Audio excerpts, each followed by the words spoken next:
So we're here at Barnes and Noble in Tribeca for Adam Silvera's launch party for his new book, They Both Die at the End, and I'm super excited. Emma Books is here, and yeah, it's going to be really fun. Okay. Hey, we're here with Adam Silvera. Read his book, They Both Die at the End. Read it, love it, cry. Awesome. Joining him are Booktubers Michael D'Angelo from Michael Book Lion and Emma Giordano from Emma Books. And Adam Silvera is the New York Times best-selling author of More Happy Than Not and History Is All You Left Me.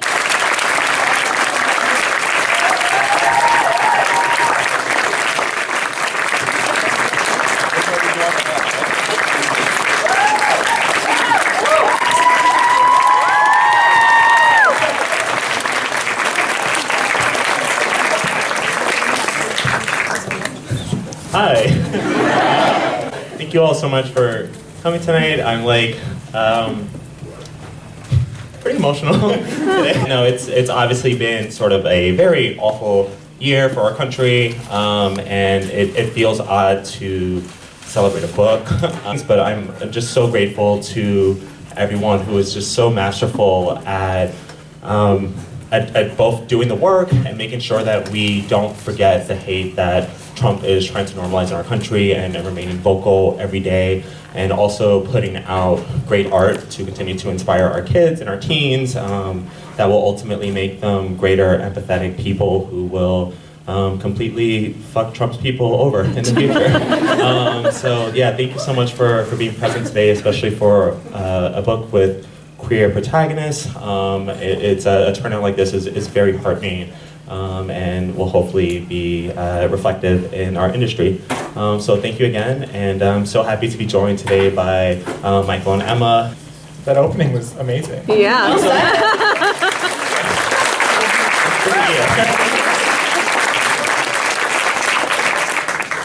So while we were here for the release of They Both Die at the End, why don't you tell us a little bit about what it's about? Yeah, so it's about two boys who are receive a phone call in an alternate New York where Deathcast calls you on the day you're gonna die, and basically they call you to tell you that you're gonna die and that today is your end day, and they are never wrong. They cannot tell you how you're gonna die or what time you're gonna die, just that it's gonna happen within this essentially 24-hour window. It could happen 5 minutes from your call, it can happen 2 minutes before you even get a call. Mateo is someone who has been sort of a shut-in because even though you would think that he could live invincibly because he hasn't received his call, he continues to sort of be very overly cautious and to try to avoid doing something that would set his death in motion the next day. And then there's Rufus, who when we first meet him at the beginning of the book, he's literally trying to beat someone to death. And this phone call telling him that his life is about to end is the thing that gets him to stop this pummeling. Hours later, the two boys both download the Last Friend app and attempt to live a lifetime in a single day. Sorry, we have to pass this over. Yeah. Ghetto.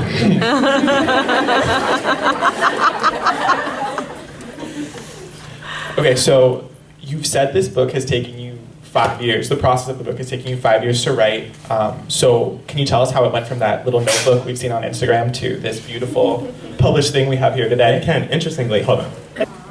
So this is my goddaughter, Sophia, who, let's fix your strap. I'll let you go back in a second. So 5 years ago, December 2012, I was holding Sophia as a newborn with my best friend Cecilia, who's the mom. Best friend since 8th grade, and 7th grade, excuse me. I'm not gonna raise a year, calm down. So I just had this sort of like, this moment where I was holding Sophia and I just got very paranoid. I'm very paranoid in general. And I just had this like kind of like irrational thought, like, oh man, like what if someone literally just like came in and like killed us? I don't know why I moved the mic away, like she wasn't gonna hear it. The person's sitting on my lap. And then literally I think like Sophia was like a newborn, probably like a week or so, and I think I like handed her back to someone. I was like, hold on, and I like opened my laptop. I was sitting on the floor in Cecilia's first house, and I immediately just like I wrote down They Both Die at the End, and I had no idea who the characters were. They were originally actually designed to be a boy and a girl. I had just finished writing More Happy Than Not or something, or was still in the process of it, and I was like, oh, well, let's see how like the first gay book does, because I mean, I know that that's sort of the gamble in this industry anyway. But then ultimately, I could not access the story. I changed this to boys, and I all of a sudden found myself able to sink into the story a lot easier. I mean, it's, I had to sell my first book, More Happy Than Not, which sold in December 2013, so a year after I came up with this concept. And while I was waiting for my edit letter, I was like, I'll write a book. And that's literally what I did. January 2014, I started writing it and finished it by March 2014. And then by that time, I was like bouncing back and forth between edits for More Happy, and whenever I turned to More Happy, I went back to They Both Died. Even when it was time to sell a second book to my publisher, first publisher, Soho Teen, I knew They Both Die still wasn't ready, and I didn't want to put out something, premature, so I wrote a different book. That was The Shoes That Left Me, which came out in January, which is the only reason I have 2 books out this year. This will never happen again. So thank you so much for everyone who's come to both launches. That means so much, and you're heroes, and some people let you go back. It's so awesome in full circle, because literally there's a new baby brother Gabriel, who's like in the corner. Do you have a new book idea? I do, but it wasn't as a result from holding him. Sorry, Gabriel. You know which one's your favorite? We'll get there. So as this book is told from Mateo and Rufus's perspectives, and a few more that we'll get into, what was it like? Nice job just dropping water on yourself. I can't keep water in my mouth, I'm sorry. So what was the process like for writing both of their perspectives? Was there like a certain mindset you had to get into each character, or did you write them the same? So what I did was only write the book from Mateo's perspective at first, and not realizing that, I thought, sliding the notebook over. Smooth. No, so I mean, I think I had always just envisioned that it was going to be, Mateo was going to be the sort of main character, and that Rufus was going to be sort of an instrument to help him break out. And then I realized, oh, that's bad writing. Like, Rufus is his own person, his own character. I tried out his voice in third person, so that way it would still feel Mateo's written in first person present, and I was like, if I write him in third person, it'll still feel like Mateo's story or whatever. And then I shared it with my agent Brooke Sherman, and he was like, this feels too distant. Like, there's almost no point writing Rufus if like we're not going to feel close to him. And once I wrote him in first person, it was so much just got unlocked for me. Like, I was able to access his history and everything that he's been through, and that wouldn't have happened. Like, almost to the point now where I don't think I will ever write another book where it's told from a single character's perspective, because I got so much out of writing Rufus's point of view that like I'm scared that I'll never be able to know a full character in the way if I'm not like inhabiting them. I worked with Andrew to make sure that their voices felt super distinctive. Like, I mean, there were times that he would call me out like, that's a Rufus thing that Mateo just said. And I'm like, no, it's a Mateo thing. He's like, that's a Rufus thing. Like, enough reviews so far have sort of justified Rufus's perspective. Like, he's turned out to be people's like favorite characters between the two, and so that's been a really good feeling. So speaking of perspectives, those aren't the only 2 perspectives in the book. There's quite a few others. How did you go about incorporating those in? Did you know how it was going to fit from the beginning, or did no, they come along? Definitely not from the beginning. I mean, especially because stop pointing it out.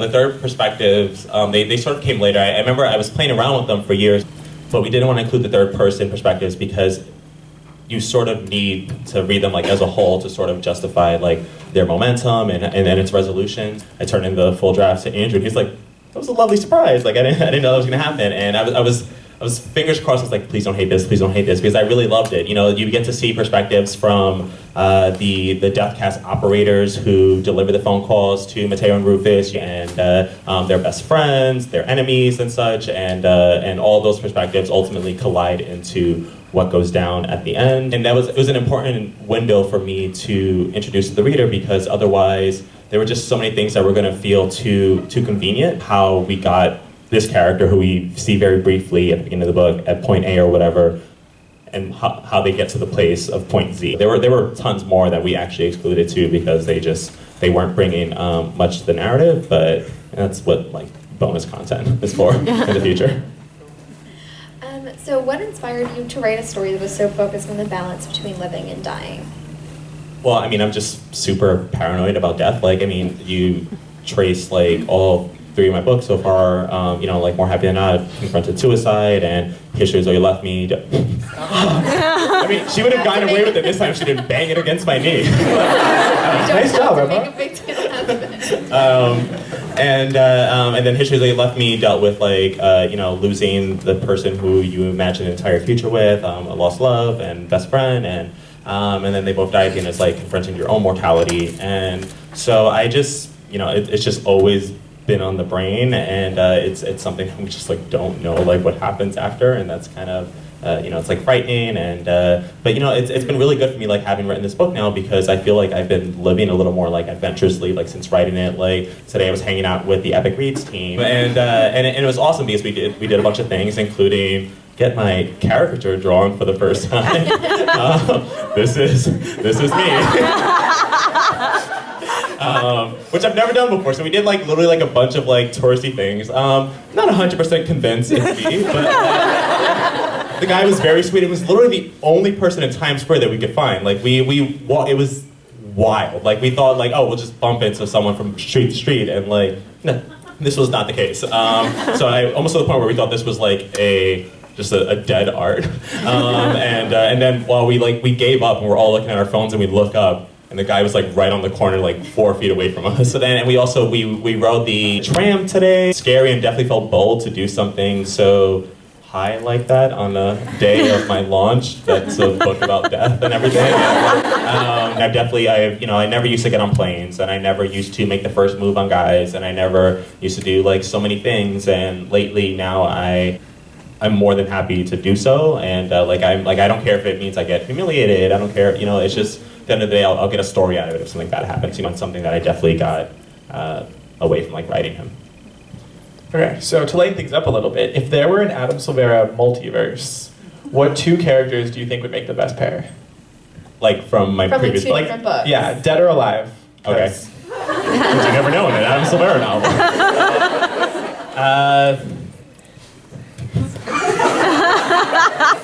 This is the highlight of my name. Best parent. Okay. I think Mateo and Aaron from More Happy Than Not. I had the same answer. Okay, good. Yeah, I almost said Griffin, but no. Like Griffin lies too much, and Mateo is like too Hufflepuff for that. So I mean, Aaron and Mateo would definitely like geek over like Scorpius Hawthorne, which is my fake Harry Potter that has crossed over into They Both Die at the End as well. Yeah, they just seem like a better like nerdy match. Is there a real Adam Silvera multiverse? I mean, maybe. Confirmed? Yeah, no, I mean, it's true. I mean, well, Scorpius Hawthorne comes across both books, so I can only do that in my speculative novels. You guys heard it here first. Probably realized it first, too. So because we're booktubers, we wanted to play some quick rounds of some classic booktube games. So from all of your characters and books that you have published now, you have to pick 3 characters, one that you would marry, one that you would kiss, and one that you would kill. And I'm choosing the characters. Yeah, you'll get to choose any characters from any book. But I'm assuming, do I have to choose one from each book? No, you can just do I'm gonna do that, that makes it more fun. Well, saying I would marry Aaron would be actually probably just as egomaniacal as I am. Yeah, that's like marrying yourself. Because that's literally me. I would kill Mateo. I mean, you're buying it for $18. My precious little bean. And I'd marry Aaron. Like, I mean, that is like the book of my heart. And I'd kiss Griffin. I mean, Griffin gets action in history. So actually, if you're gonna kiss someone, like that's the one. Like Aaron gets. Really, I mean, Aaron gets some play, but like not as much as Griffin. So now you have to pick one character to be, one character to be your roommate, like to live with, and then a different one to kill. We're just all I'm about gonna kill Rufus. Stop it! There you go. They're so precious. Canon. Okay. A So different character whose life you would want to live. Are you content with? Well, yeah, someone who maybe doesn't get his ass beat. I'd like to be Thomas. Yeah, Thomas is great. So I'd like to be Thomas. He can be confused about his path and such, but he's like ultimately a good guy. And then roommates with either like Jackson or Wade. Yeah, I'm gonna go with Wade. Wade is like very good, and I'm glad that like people. He's sort of like a secret character in that book, but he gets a lot of love from people who read it. So.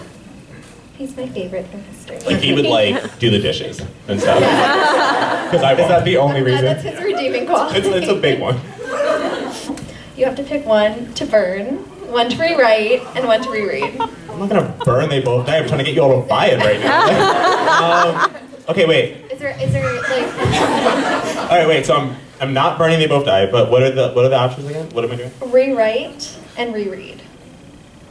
Literally rereading They Both Die right now. So I'm doing the audiobook because this book has taken 5 years. Like I want to make sure that while talking about it this week, that I'm talking about the book that you're actually purchasing. I'm not bringing up details that no longer exist. I would reread More Happy because I might be wanting to do more with that world in the future. Anything that you would change about any of the past books, or you're like super content? There's some things I would add in history. That book was written under like a really difficult time, really difficult deadline. I mean, I think everything that I wanted to say is in there. The things that aren't in there, no one else has noticed. Like no one else is like missing these things. So, sorry, my godson is like playing with his rattle. there have been some rumors going around from your Twitter specifically that an upcoming Adam Silvera book might not be as sad as your previous works. Can you speak a little bit about that? Not really.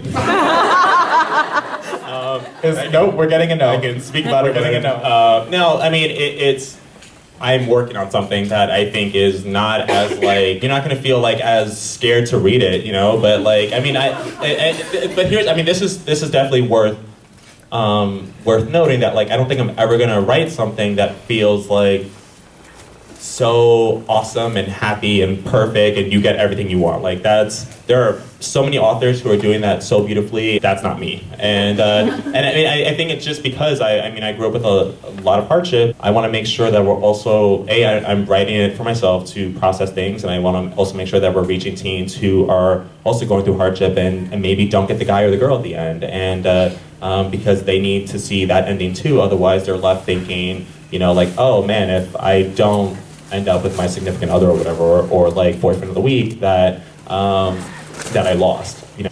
So basically, if we're fans of you, we're just like guaranteed heartbreak for the rest of our life. Is that what you're Not the rest of it. I mean, like the next book is it's an improvement emotionally. So like we might not ugly cry, but we'll cry. Is that what? You will cry. You won't ugly cry. Yeah, I think that's the good distinction. It's not gonna be one of those books where it's like, you know, often people are joking like, oh, we should give you like a pack of tissues like before you start. To put us into the world of Deathcast a bit, we wanted to go through the phone call that the characters get. So you're about to get a death call. I'm really sorry. All right. We're like quite a few hours late here. Yeah, no, but yeah. Very late. You've only got 5 hours left. I'm sorry. It's tragic. Okay. I wasn't prepared to act. I'm really sorry. Hello, this is Deathcast calling to speak to Adam Silvera. Hi. Adam, I regret to inform you that sometime in the next 24 hours you will be meeting an untimely death. Damn. Okay. So now we're going to get into some of the things that the characters have in this world. So what would you be putting on your last friend profile? The last friend, excuse me, is the app that. Just not once. If Just you get once. one Don't buy, acknowledge I will it. buy everyone's book. What? No, I won't. Yeah. So the last friend profile is essentially it's an app that was developed, and basically it's to create relationships for Deckers, which is the name of a dying person, on their end day, which is their final day on life. That one was pretty self-explanatory, but you could choose to like meet up with another Decker who's dying, so you can like sort of deal with like your winding down mortality together, or you can hang out with someone else who's just happy to be there for you and will basically carry your memory moving forward. I talk about Harry Potter for sure. I'd probably say my house, which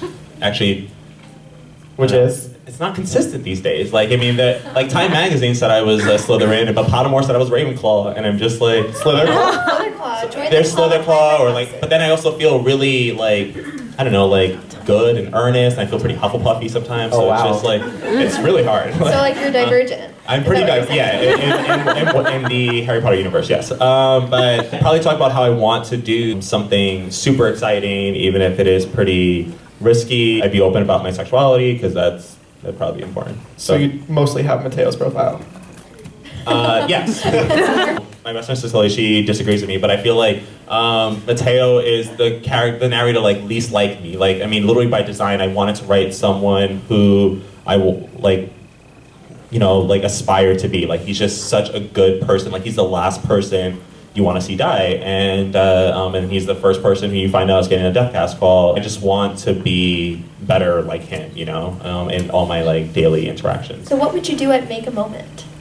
So Make a Moment is essentially this like virtual reality, I'm sorry, it's this virtual reality station where you can sort of live dangerously but safely. So basically, if you want to like go swim with sharks or whatever, you can do so in this like safe situation in a way that you wouldn't be able to like trust being able to do like in your end day, you know? Or like skydiving, like a lot of people would want to skydive. I'm like, damn, I never skydive, but you probably don't want to test that on your end day because that may be how you die. So it gives you that same sort of like adrenaline. So I would probably want to do, I probably want to skydive. That's probably why I wrote that into the book. Maybe like have a cage fight. Like that sounds. It's a virtual reality cage fight. I don't know. We'll figure it out. But like, but that sounds like super extreme. I wanted to be a wrestler when I was a kid. So like, So you're gonna punch in the face. Who would I punch in the face? You're punching. You.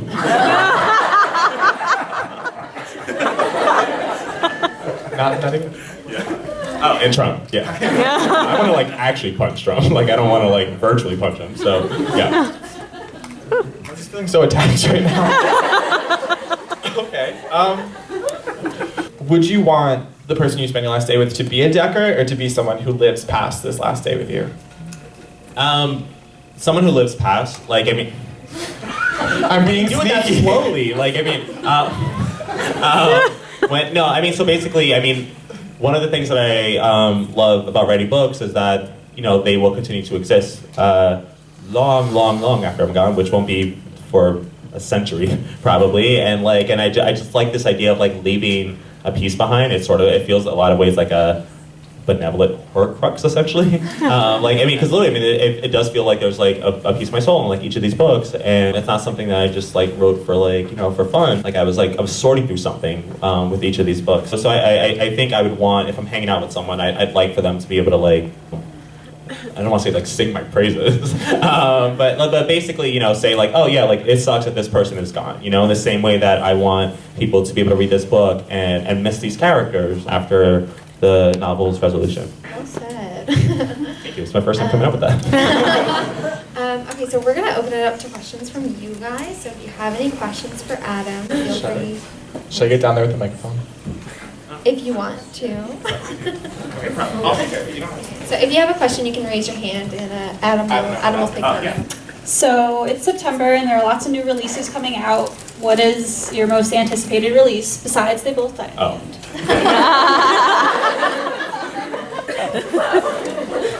I'm excited about Genuine Fraud by E. Lockhart. We Were Liars was great. The Dreadful Tale of Prosper Redding, which by Alexandra Bracken is her entrance into middle grade. Patrick Ness's release. Shadowhouse Fall by Daniel Jose Older.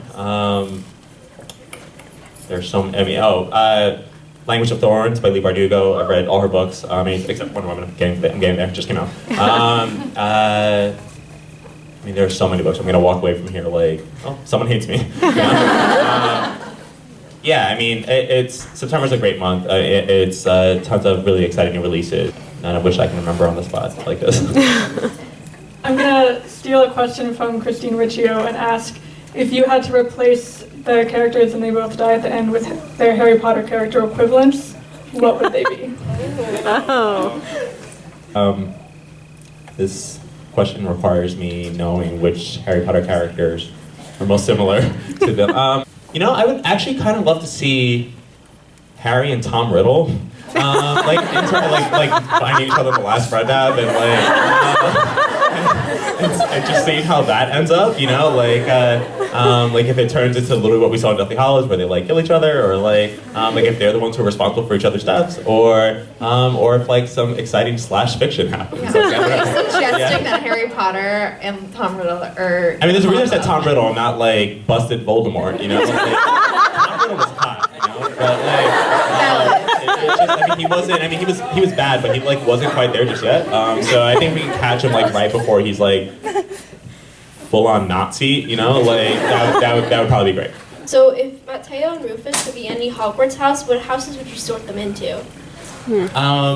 I think Mateo's. I mean, I don't think Mateo is pure Hufflepuff, and yeah, Rufus is Gryffindor, so silly. Yeah, no, I mean Rufus is pretty brave and adventurous and has always lived so. You know, like his arc in the novel basically comes down to that moment at the very beginning where he does something pretty unforgivable, and that essentially would be like, you know, when you commit a crime like that. In real life, it takes you forever, if ever, to be forgiven or to have it forgotten well enough that like people continue to treat you as a regular member of society. And Rufus has to basically prove himself in under 24 hours. So, but Deaf Gryffindor. Yeah. I went to BookCon this year and I got an arc of your book, which I cried like a lot. Like it's fine.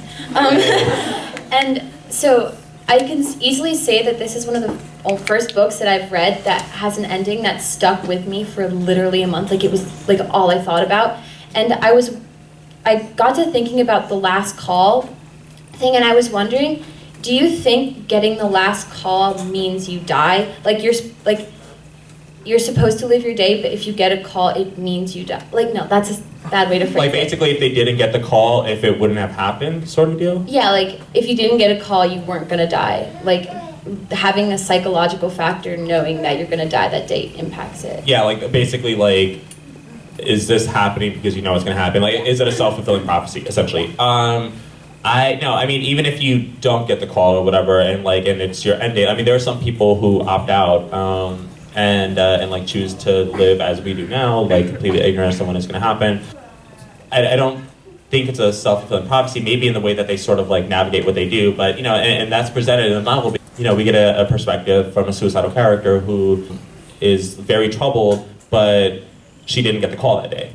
And it's one of those things where she's like, I'm going to prove Deathcast wrong, and she doesn't, because she can't. Like, the prediction is the prediction, and there's no change in that. And that's like sort of the point of the novel as well. Like, I think people are sort of holding out that I'm going to like pull a fast one on you, and but you know, it really is just about how these characters interact with their day when their fate is laid out for them. In the case of that girl, like she lives the next day. There's only one character in the novel who you aren't really 100% sure what's going to happen to her, because she thinks she's the interstitial perspective, and she thinks that her Deathcast call was a prank, and so she's the one that you're kind of looking out for the rest of the novel to see like what's actually going to go down with her. Once you get the call, or once you're set up for the call, that's it. How is the call determined? Is it the death callers? Like, is it random? Is it how is it determined?